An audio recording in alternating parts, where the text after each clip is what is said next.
Hey everybody, this is Desert Sky Adventures, and today we are at the most notorious graveyard in the Old West. So come along with us right now because we're going to show you the whole thing. Let's go.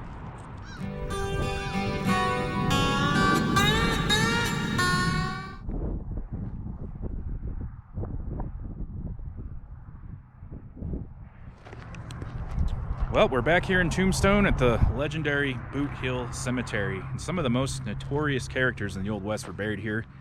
And they've got quite a few stories to tell, but there's a lot of death around here, as you probably already know. And a lot of it was due to gunfights and altercations, murders, stabbings, things like that. But there's quite a few people here who were just victims of circumstance. And things happened, went wrong out there. Things went very, very wrong sometimes back in the Old West. So let's take a look around the cemetery and see what's left of some of these historical figures. So according to my little pamphlet here, Boot Hill Graveyard was laid out as a burial plot in 1878. That's before the Birdcage Theater, before the Grand Hotel. Probably one of the very first things around here, to be perfectly honest with you. It was at one point called the Tombstone Cemetery, and it was a burial place for the town's first pioneers until around 1884. And there's apparently 300 graves here. And according to one of our tour guides, at one point the cemetery had 3,000 graves.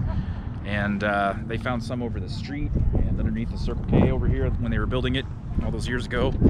So this cemetery was a lot bigger than what it is now. But a lot of those were just lost through time, lost to history, I guess. But the more notorious people are still here. Here lies Old Man Clanton, who I believe was the father of the Clanton Brothers, who were killed by Wyatt Earp and the Earp Brothers and Doc Holliday in that famous shootout. But apparently Old Man Clanton was ambushed on a cattle drive by Mexicans. All but one man were killed. Probably some of the most notorious characters in this entire place, the Clanton Brothers. And this is where they brought them after they lost that gunfight to the Earps and Doc Holliday. You can see here, it does say they were murdered in the streets of Tombstone. One thing I found really interesting was that there was a lot of political divide back then, very similar to how it is now, but half the town was actually on the Clanton side, and they were not happy with what happened, and the other half were on the Earp side in law and order. And there's a lot of different stories about what actually took place, but this is where they are now. Still here. Here we have one of those very unlucky characters, a gentleman by the name of Frank Bowles, who apparently was thrown off his horse when he became frightened. And that caused a rifle to discharge and badly injure his knee. Well, apparently he lay in a camp for several weeks without medical attention. When his friends took him to the doctor for amputation, it was too late. Very unfortunate for him. Josh Wetzel, stoned to death by Apache Indians. This was a female known simply as Margarita, and she was apparently a dance hall girl who got into a dispute of some kind over a man, was stabbed to death by another dance hall girl named Gold Dollar. Kind of thing was quite frequent around here. Right here, it might be hard to see, but this is William Claiborne. He was shot by Frank Leslie in 1882, right in front of the Oriental Saloon. There's actually a placard there to commemorate that. But yeah, they had some kind of beef, and Frank Leslie won. Dick Toby. All we know about him is that he was shot by Sheriff Behan.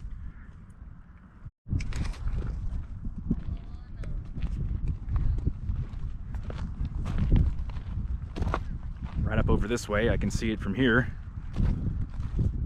But one of the more popular gravestones in this area. If you saw my Knott's video several weeks back, we were in the replica Boot Hill Cemetery over there at Knott's, and as I mentioned then, Lester Moore was a real guy. They recreated this for Knott's Berry Farm. Apparently it's quite notorious. But there really was a Lester Moore, and he really did die from 4 slugs from a .44. So, as you can see, there's no less, no more. We have apparently a few bad guys here. This is Dan Dowd.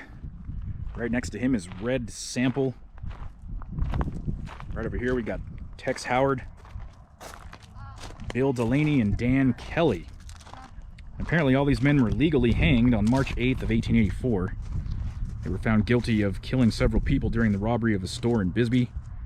They were all hanged on one scaffold in the courthouse yard. That's the way it goes in the Old West.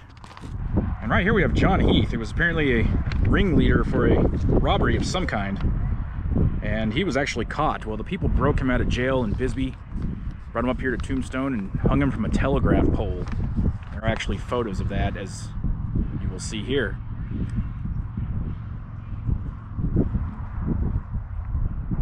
If the law didn't get you, the citizens would. And old John Heath here is a prime example of that. Let me add, I found out after the fact that despite what this tombstone says, there are rumors that John Heath actually is not buried here.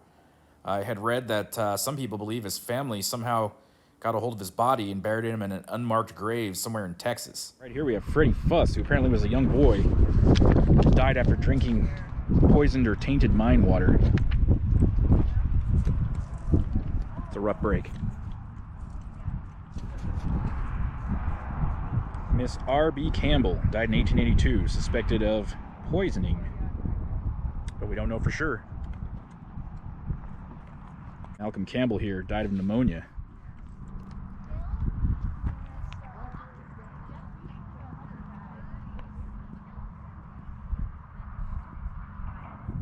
Here's a lady known simply as Mrs. Stump, died in 1884. Died in childbirth, but actually was caused by an overdose of chloroform, which was given to her by her doctor. Big mistake, huh? That's what happens. It's a little staggering to think of how many people are buried here and they had no idea who they were or what happened to them. But there's quite a few graves here marked unknown. Quite a few. Unknown. All those back there, unknown. Unknown. Unknown. All the way down this aisle. All unknown characters.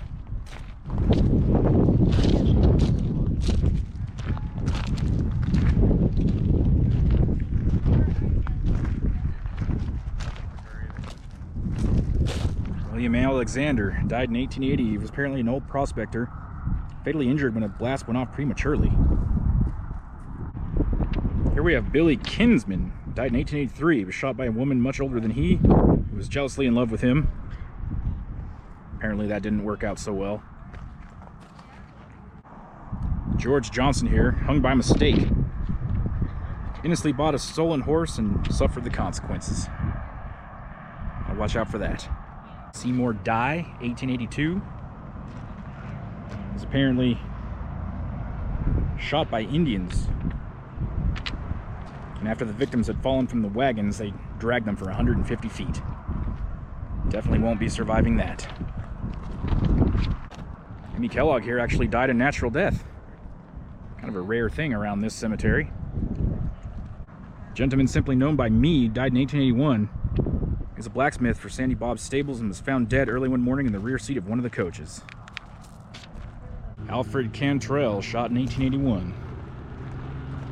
Murdered by a man named Brown. Apparently they found Brown later and hung him. Joseph Ziegler, another murder victim, 1882. He was 27 years old. Shot one night through the left breast and lived only a few minutes. Ben Scott, ambushed by Indians. Simon Constantine, 1882. Blown up in a blast. Charlie Storms here, shot by a character named Luke Short in 1880. Right in front of the Oriental Saloon. Douglas Lilly died in 1881. Apparently he was a driver for the Sycamore Water Company, was thrown from the wagon, trampled by the horses, and died instantly when a wagon wheel ran over his head. This right here is Marshal Fred White. If you remember the movie Tombstone, this part was actually historically accurate. He was shot by a Curly Bill in 1880. He was accidentally shot as he started to take Curly Bill's gun. It took place in the lot where the Birdcage Theater now stands. Accidentally? Question mark? M. McCarthy, 1882. shot by a miner named Poplin. Harry Curry, 1882, killed by Indians while hauling hay. Daniel Owire, drowned in 1881. Kansas Kid, killed in a stampede. And more unknown grave sites all the way down this row.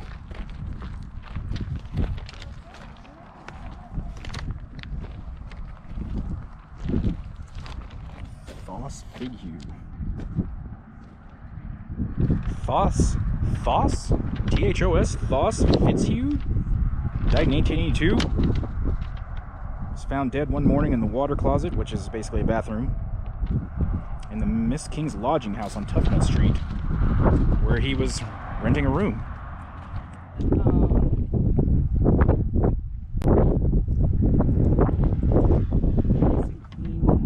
What they are. Guang Qi.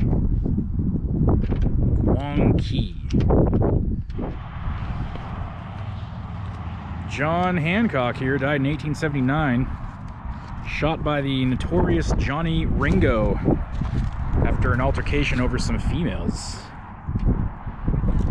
Now, if any of you got a chance to check out my Back to Tombstone video, which is one of the very first videos I made, but we were inside the Birdcage Theater, and our tour guide had told us a story about two boys that had drowned in the San Pedro River near here, and this is where they buried them.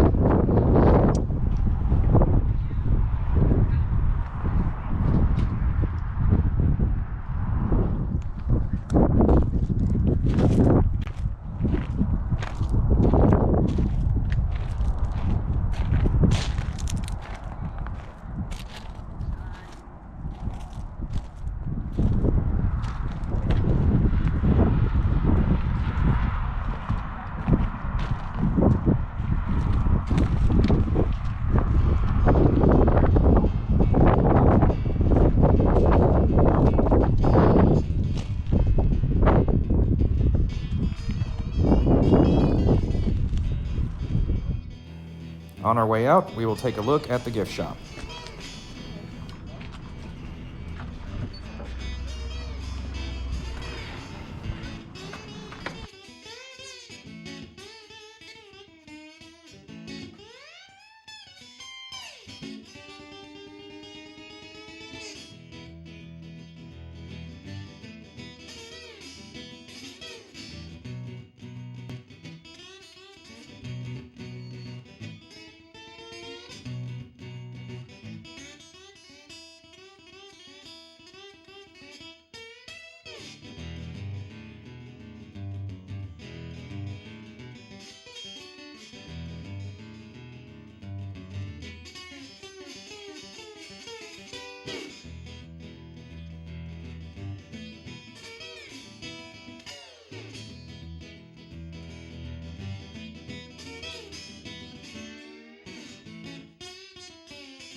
Well, that'll probably just about do it for our little look at the Booth Hill Cemetery here. A very interesting and very historic place. A lot of notable characters are laid to rest here, and you can still come and take a look at them even to this day.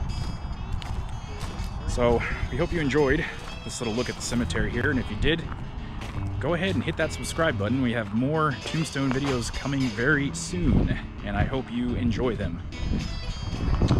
But until next time, see you down the road.